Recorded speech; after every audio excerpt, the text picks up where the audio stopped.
Hello students, पहले part में हमने बात किया था कि आपका ये जो CUET UG है, CUET जो नया पैटर्न आया इसके बारे में हमने डिटेल से बात किया था।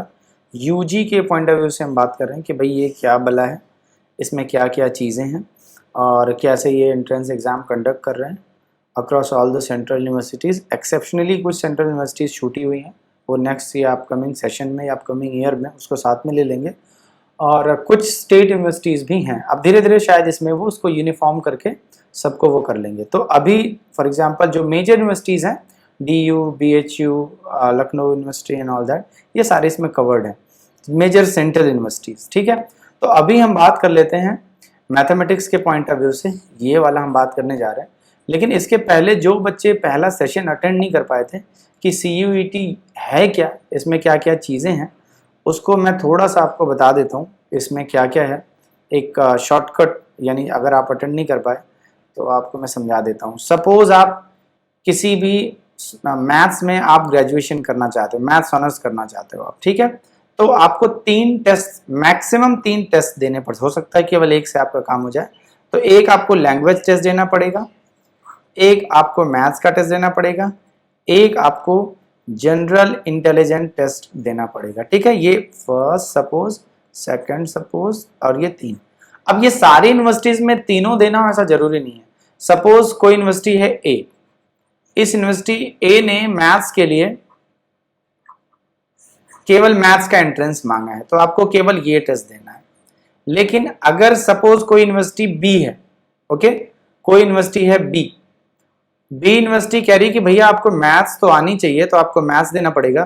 कह रही कि आपको तमिल भी आनी चाहिए, मतलब एक लैंग्वेज, तो आपको एक लैंग्वेज भी चूज करना पड़ेगा, फिर मैथ देना पड़ेगा।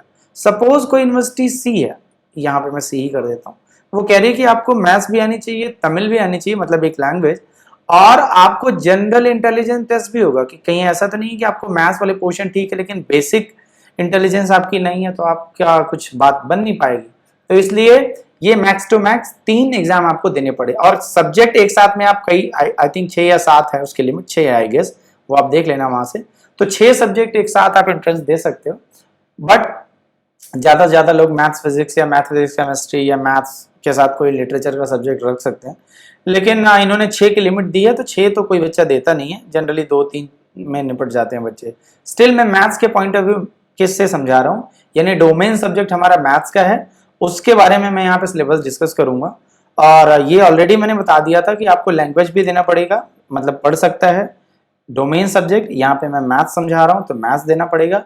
और जनरल इंटेलिजेंस टेस्ट आपको देना पड़ सकता है अगर किसी यूनिवर्सिटी की रिक्वायरमेंट है तो, नहीं तो आपको ये मैथ्स डोमेन तो देना ही पड़ेगा। अगर किसी यूनिवर्सिटी में लैंग्वेज चाहिए तो लैंग्वेज आपको एडिशनली देना पड़ेगा, और जनरल इंटेलिजेंस टेस्ट भी मांग रहे हैं तो ये भी आपको देना पड़ सकता है। सिमिलरली अगर आप किसी को फिजिक्स में कोई अपीयर हो रहा है तो भाई मेन सब्जेक्ट यहाँ पर फिजिक्स हो जाएगा, लैंग्वेज सेम रहेगा, मतलब कोई भी लैंग्वेज आपको एक लेना पड़ेगा, मतलब लेना पड़ सकता है अगर यूनिवर्सिटी चाह रही है तो। और जनरल इंटेलिजेंस टेस्ट भी देना पड़ेगा अगर यूनिवर्सिटी चाहती है तो। यानी ये मैक्स टू मैक्स इन्होंने टेस्ट डिजाइन कर दिए हैं कि भाई 3 चीजें हैं एक सब्जेक्ट के लिए, जिस यूनिवर्सिटी की जो जो डिमांड है उसका ब्रोशर आपको एक बार वेबसाइट पे जाके चेक करना पड़ेगा कि वहां पे लैंग्वेज मांग रहे हैं कि नहीं मांग रहे हैं, जनरल इंटेलिजेंस टेस्ट मांग रहे हैं कि नहीं मांग रहे हैं, डोमेन सब्जेक्ट तो हर जगह चाहिए ही होगा, तो ये दोनों आपको एडिशनली चेक करना पड़ेगा कि ये चाहिए कि नहीं चाहिए, उसी हिसाब से आपको फॉर्म में अप्लाई करना पड़ेगा। ठीक है, तो मैथ्स के पॉइंट ऑफ व्यू से जरा आगे देखते हैं कि मैथ्स की क्या कहानी है, कैसे इसका सिलेबस डिवाइड है और कितने क्वेश्चंस चाहिए। सबसे तो पहले मैथ्स में आपको बता दूं 2 सेक्शन रहेंगे, सेक्शन A और सेक्शन B। ठीक है, सेक्शन B 2 पार्ट में डिवाइड रहेगा, एक है आपका B1 और एक है आपका B2। इस साइड को लिख देता हूं, हाँ, 2 पूरा जो आपका मैथ्स है 2 पोर्शन में डिवाइड है। ठीक है, section A, section B। Section B में 2 पोर्शन है, B1 और B2। तो इन सब के सिलेबस अभी मैं डिस्कस करूंगा, पहले किस में कितने क्वेश्चंस हैं वो समझ लेते हैं। अब यहां पर इन्होंने ध्यान देना, एक टर्म लिखा है मैथमेटिक्स और अप्लाइड मैथमेटिक्स। अब ये अप्लाइड मैथमेटिक्स क्या बोला है? अप्लाइड मैथमेटिक्स का मतलब है general mathematics, year, profit, loss, pipes and systems, time and work, और बेसिक जो जनरल इंटेलिजेंस के क्वेश्चन होते हैं वो सारा कुछ, इसमें एडिशनल स्टैटिस्टिक्स का भी पोर्शन है वो सारे। ये केवल मैथमेटिक्स किसे कह रहे हैं? जो 12वीं में आपका सीबीएसई का सिलेबस है या स्टेट बोर्ड के हिसाब से जो आपको 12वीं में पढ़ाया गया है, मतलब अब तो ऑल्दो यूनिफाइड है, जो सीबीएसई का है ऑलमोस्ट स्टेट बोर्ड का भी यही होता है। कुछ माइनर डिफरेंसेस होते हैं कुछ स्टेट बोर्ड्स के साथ, बट ऑलमोस्ट 99% सेम रहता है, ठीक है। तो 12वीं का जो सिलेबस है वही आपका मैथमेटिक्स माना जाएगा, और अप्लाइड मैथमेटिक्स में स्टैटिस्टिक्स भी ऐड हो जाएगा, और जनरल जो प्रॉफिट लॉस और एलसीएम एचसीएफ जो आप बचपन से पढ़ते हो सारी चीजें ऐड हो जाएंगी उसमें। अब बात करते हैं सेक्शन ए में क्या चल रहा है। सेक्शन ए में 15 क्वेश्चंस हैं कंपलसरी, यानी 15 रहेंगे और 15 के 15 आपको करने पड़ेंगे। इसमें कुछ बेसिक भी रहेंगे, कुछ और कुछ अप्लाइड भी रहेंगे, तो यानी 15 प्रोवाइड किया जाएगा और 15 के 15 आपको करने पड़ेंगे। और बात करते हैं B1 और B2 की, तो B1 will have 35 question from mathematics, जिसमें से आपको 25 करने रहेंगे, यानी 25/35, ठीक है। और ये जो B2 है, B2 जो है आपका, इसमें 25/35, तो टोटल आपके क्वेश्चन कितने बन रहे? 15 + 25 + 25, ठीक है। टोटल आप कर सकते हैं यहां पे।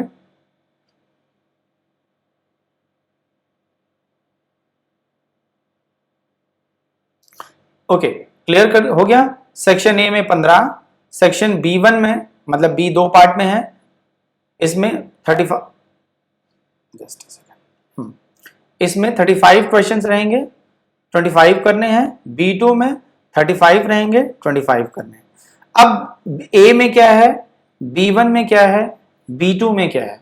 अब एक चीज और मैं आपको समझा दूं कि ये ऑप्शन क्यों दे रहे हैं, यानी 35 में से आपको 25 ही क्यों करने हैं, 35 में से आपको 25 ही क्यों करना है। इसका लॉजिक ये है कि इसमें मैथमेटिक्स और अप्लाइड मैथमेटिक्स का मिक्सचर है। जैसे कोई बच्चा मैथ्स है, यानी 12वीं में किसी ने मैथ्स लिया है, तो इट इज हाई लाइकली कि वो स्टैटिस्टिक्स के क्वेश्चन वो कंफर्टेबल ना हो, या बेसिक अप्लाइड मैथमेटिक्स के क्वेश्चन में कंफर्टेबल ना हो, तो वो अपना सेक्शन चूज करेगा, वहां से करेगा, ठीक है। सिमिलरली किसी का स्टैटिस्टिक्स स्ट्रांग है, यानी स्टैटिस्टिक्स लिया हो उसने, मैथमेटिक्स के कम पोर्शन अटेंड करे हो, तो वो स्टैटिस्टिक्स के क्वेश्चन कर ले ज्यादा, और मैथमेटिक्स के केवल वही पोर्शन करे जो उसने पढ़ा है। तो इसलिए ये चॉइसेस दी गई, यानी 15 की चॉइसेस आप कह सकते हो। 35 में से 30 आउट ऑफ 35 आपको केवल 25 करने। सिमिलरली यहाँ पर भी आउट ऑफ 35 आपको केवल 25 करने। यहाँ पर ए में 15 के 15 पूरा करना पड़ेगा। सिलेबस देख लेते हैं क्या क्या फटाफट। सेक्शन ए क्या है, ये बेसिक है। यहाँ पर है अलजेब्रा में मैट्रिक्स है, डिटर्मिनेंट है, इनवर्स और बेसिक चीजें। फिर कैलकुलस है, यहाँ पर इंटीग्रेशन एंड एप्लीकेशन, बेसिक सारी चीजें हैं। सेक्शन ए जिसमें आपको मैंने क्या बोला, 15 क्वेश्चन आएंगे, उसमें से आपको 15 के 15 करने, ये सबको करना है। कोई स्टैटिस्टिक्स का हो बच्चा, या किसी भी डिफरेंट टाइप का स्ट्रीम हो, कुछ भी हो, आपको करना पड़ेगा। जैसे किसी ने कॉमर्स प्लस मैथ्स लिया है, तो या किसी ने स्टैटिस्टिक्स वाला पोर्शन लिया एंड सो ऑन, उससे कुछ फर्क नहीं पड़ेगा, आपको सारा करना पड़ेगा। यहाँ पर डिफरेंशियल इक्वेशन है, प्रोबेबिलिटी डिस्ट्रीब्यूशन है, ये सारे पढ़ते हैं। ये वाला लीनियर प्रोग्रामिंग 12वीं में लास्ट चैप्टर आपको पता ही है। तो यहाँ पर ये वाला पोर्शन है, ये जो सेक्शन ए है, इसमें जो 15 क्वेश्चन करने हैं वो in algebra, calculus, integration, differential equation, probability distribution, linear programming, यहां से करना है, ठीक है। उसके बाद आपका जो सिलेबस आता है ये B1 जिसमें से 25 करने हैं आउट ऑफ 35, यानी 25 आउट ऑफ 35। तो B1 का क्या सिलेबस, यानी देखो यहां पर ध्यान रखना, चॉइसेस दी जा रही हैं।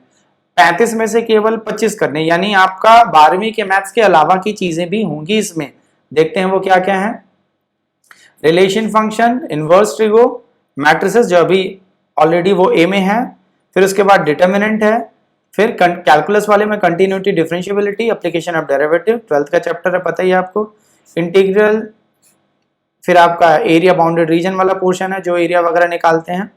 फिर उसके बाद डिफरेंशियल इक्वेशन, सेक्शन ए में भी कॉमन है। फिर वेक्टर 3D, जो 3D वाला पोर्शन है, ये वेक्टर उसका डिटेल ऑलरेडी हमने इसको 12th क्लास के लेक्चर में जो हमारा ऑनलाइन सेशन चलता है उसमें कवर कर रखा है, लेकिन यहाँ पर मैं इसको फिर से कवर कराऊंगा। तो 3 डायमेंशन ज्योमेट्री, लीनियर प्रोग्रामिंग अभी बात होगी, प्रोबेबिलिटी। अब आगे हमारा B2। अब B2 में क्या क्या है भाई, ये हमने बात करी अभी B1 की, ये वाला बार बार मैं वापस आ रहा हूँ ताकि आपको समझा सकूं, जिसमें से 25 करने हैं 35 आउट ऑफ 35 से। अब वापस से चलते हैं कि B2 में क्या है।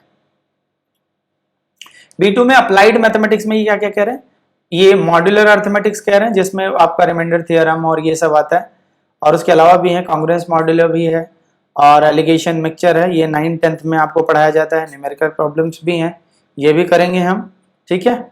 और बोट एंड स्ट्रीम्स, ये 7वीं 8वीं 9वीं बोट एंड स्ट्रीम्स की जो प्रॉब्लम नहीं होती नहीं है कि इस साइड से इस साइड बोट जा रही, बोट की स्पीड इतनी है, स्ट्रीम की स्पीड इतनी है, तो उसकी ऐसे हो डिटेल। इस पे क्वेश्चन तो ऑलरेडी हम लोगों ने कर रखा है, बट यहाँ हमें फिर से कराएंगे इसको। पाइप्स एंड सिस्टर्न, एक पाइप ओपन कर दिया इतने देर में भरती है, एक खाली करती है, दोनों कंबाइंडली कितने देर में भरेंगे, इस टाइप के क्वेश्चन है। Race and games, partnership, numerical inequalities, इसका थोड़ा सा जो इनइक्वालिटीज वाला पोर्शन है वो 11th क्लास से लिया इन्होंने, लेकिन अब इन्होंने अलजेब्रिक इनइक्वालिटीज नहीं लिया, न्यूमेरिकल लिया है, तो नंबर्स के हिसाब से देखना है, वेरिएबल्स के हिसाब से नहीं, ठीक है। फिर यूनिट 2 है हमारा, ये B1 का यूनिट 1 है, रिमेंबर। अब B2 B1 इसमें 1 सेकेंड, हाँ B2 में यूनिट 1 है। अब आपका B2 में यूनिट 2 है, वही मैट्रिक्स, ऑलरेडी ये पहले पार्ट में कवर कर लेंगे तो यहाँ अपने आप हो जाएगा। मैट्रिसेस, कैलकुलस ऑलरेडी बात हो गई हमारी, ये थोड़ा सा ये स्टैटिस्टिक्स और इकोनॉमिक्स का पोर्शन है, ये वाला बेसिक है, इसमें ज़्यादा कुछ करना नहीं, आराम से कर लेंगे। मैक्सिमम मिनिमम है, कैलकुलस वाला पोर्शन है, प्रोबेबिलिटी डिस्ट्रीब्यूशन, एक्सपेक्टेशन है, थोड़ा सा स्टैटिस्टिक्स का बिल्कुल बेसिक है, और index number, time based data, और ये आपका कंस्ट्रक्शन इंडेक्स नंबर, बिल्कुल बेसिक वाले पोर्शन इन्होंने उठा के डाला है। ये अप्लाइड टाइम रिवर्सल टेस्ट, और यूनिट 4 में क्या क्या है, और 5 में population sample, parameter statistical inference, basic बातें सारी हैं। फिर यहाँ पे ये भी स्टैटिस्टिक्स का पोर्शन है, टाइम सीरीज इन्होंने दे रखा है, मैथमेटिकल एक्सपेक्टेशन अभी पीछे हमने देख लिया था ऑलरेडी, वहाँ पे है। फिर इंडेक्स नंबर, फिर time based data, sinking funds and so on, ये बॉन्ड, थोड़ा सा ये इकोनॉमिक स्टैटिस्टिक्स का मिक्सचर है। EMI कैसे कैलकुलेट करते हैं वो सारी चीज़ें हैं। लीनियर प्रोग्रामिंग ऑलरेडी हमने मैथ्स वाले में देखा है। फिर और ये यहाँ पे फिजिबिलिटी और ये सोल्यूशन LPP का डिटेल ही है, और ये सारी पोर्शन चीज़ें हैं। तो कुल मिला के हमारे पास जो चीज़ आ रही है, ध्यान से आप ध्यान रखो कि अगर आपको मैथ्स देना है तो जरूरी नहीं है कि आपको सारा मैथ्स भी पढ़ लेना है, स्टैट्स पर पढ़ लेना, ऐसा कुछ नहीं। इन्होंने बोला है कि भैया जो सेक्शन A है उसमें 15 के 15 आपको करने हैं। सेक्शन B 2 पार्ट में डिवाइड कर लिया, B1 और B2। B1 में जो मैथ्स का बच्चा होगा वो मैथ्स करेगा, वो 25 मैथ्स कर लेगा आउट ऑफ 40 में से, आउट ऑफ 35।